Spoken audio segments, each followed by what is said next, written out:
Hey guys, welcome back to my channel. I'm John and I'm not so odd.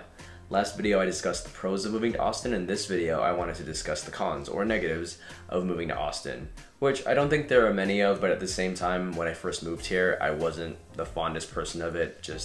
I don't like change in general. I'm the little kid who was who was so afraid of change I would cry every time I got a haircut, or right before I got one. I would just fall to pieces every single time.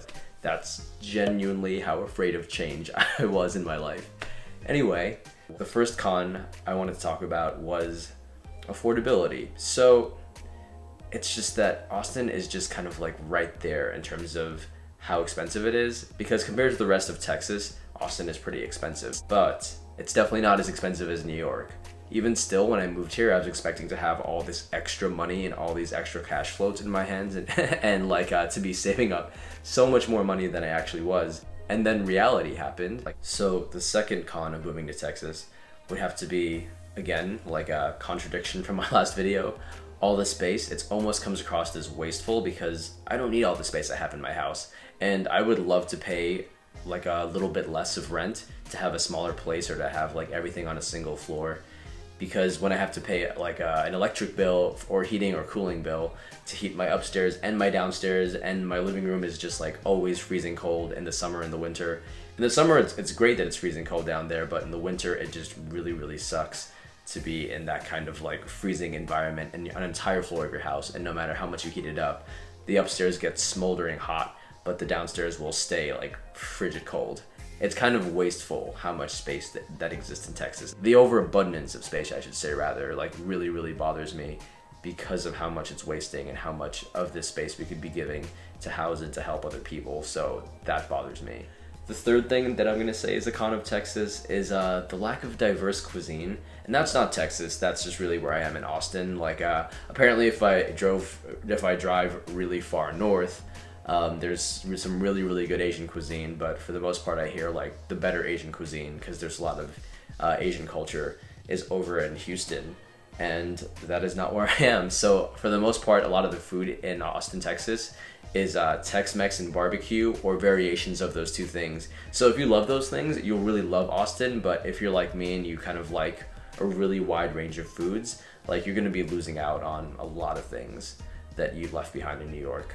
But if you never experienced New York and you never ate at all those restaurants and did all those things, it's kind of like, you're not really missing anything. So to a lot of people, they move here from the Midwest, and and the food here is very exciting and very diverse to them. But after having moved here from New York, I have to say, like, it's nothing remotely close to all the wide array of options I had. So here we go to the fourth negative slash con, and that's gonna be the lack of a good public transit system. And I really find this to be very annoying because, again, in New York we had the MTA, and as much as I griped and bellyached about the MTA when I lived there, I have to say now that I don't have something that's kind of equivalent, it's really painful for me to get around, especially considering I don't drive, and that really is the whole point of this. It's kind of like you need to drive everywhere. And that really sucks for me, because I started taking the bus when I got here and I had every intention to learn how to drive, and now I have a license, and that's great, but now I just don't want to have to pay for a car because, like I said in the number one con, I don't have as much money as I thought I would from the savings that I gained from moving here. So it's kind of like I can definitely save up for a car and budget for one, but at the same time it's kind of like it's $40 a month for an unlimited bus pass because there's no train here. I feel like that's a better deal than having to buy a car and pay for insurance and pay for maintenance and pay for all these other expenses that come with having a car. And a lot of people would think that's crazy, especially, again, living here in Texas. A bus can kind of sort of work. I don't want to say it's the best thing, and if you are someone who moves here and you have a car, please use it. But I have another coworker who is born and raised in Texas, and he's actually taking the bus right now, and his whole thing is, I'm sorry, my dog's distracting me again. Charlie, don't. So yeah, I have another coworker who's born and raised in Texas, and he's actually taking the bus too. And when we talk about it, it's just like, why take the bus? And he's just like, oh, because it's just so much more affordable to take the bus. After he got in a fender bender, it just became so much more affordable for him to just take the bus and not use his car than it is to drive his car and risk all the things that come along with owning a car. So yeah, cars. Downside of Texas. Well, cars aren't just a problem with Texas, it's a problem with the rest of the US as well, where you need a car to get around. It's really only in major metropolitan cities that you have really competent public transit systems. It just does not exist outside of those major cities. Outside of New York, San Francisco, Chicago, there's very, very few other cities that have useful bus or train systems to help their people get around. So the fifth con, and this one's kind of debatable, but this is a completely subjective experience, would be the weather. And I think just like the hot summers I don't mind too much, but it's kind of like it gets pretty cold here in the winter, and I didn't expect that. Right now I want to say it's like 60 degrees outside. It's January. In New York it'd be way worse. It'd be like 20 degrees, 10 degrees with wind chill, 17 degrees. Like, I'm pretty sure New York is just the worst right now.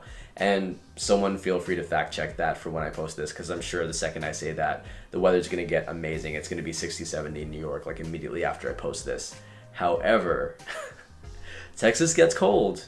Austin gets cold, and I didn't expect that. Everyone who lives here also seems to be kind of in denial of that. Global warming, climate change, it's a coming, and a lot of people are not embracing that, not realizing there's a certain amount of months out of the year where the weather is like topsy-turvy. That's what the winter is here in Texas. One day it's 70, the next day it's 40, and that's kind of like, I guess, fall in New York, which is not the worst. It's definitely better than actually being back in New York from the months of November, December, January, February, maybe even March.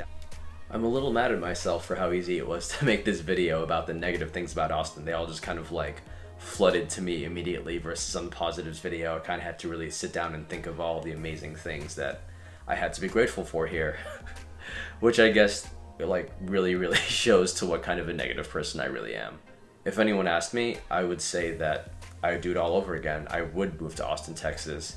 I would come live here and would give up my life in New York. I definitely would have checked myself though a little bit better about like the money I'd be making, what the weather is really like, things like that. Like these small things that could have made my experience and my transition here smoother, like I didn't really take into consideration. And I guess that's why I have all these negative experiences right now. I think for my next video, I'll hang out in the yard with Charlie. Oh, here he is. Hi again, Charlie. Hi. Yes, it's very nice to see you. Charlie, who's that? Who's that? Who's that, buddy? So for the next video, I'll try to do something with Charlie so you guys can see how we hang out. I'll probably try to set up my tripod and everything in the backyard. And yeah, you guys can have another look into my life. The sun's getting low, as you guys can see, so I'm gonna sign off. Thanks again for watching my video.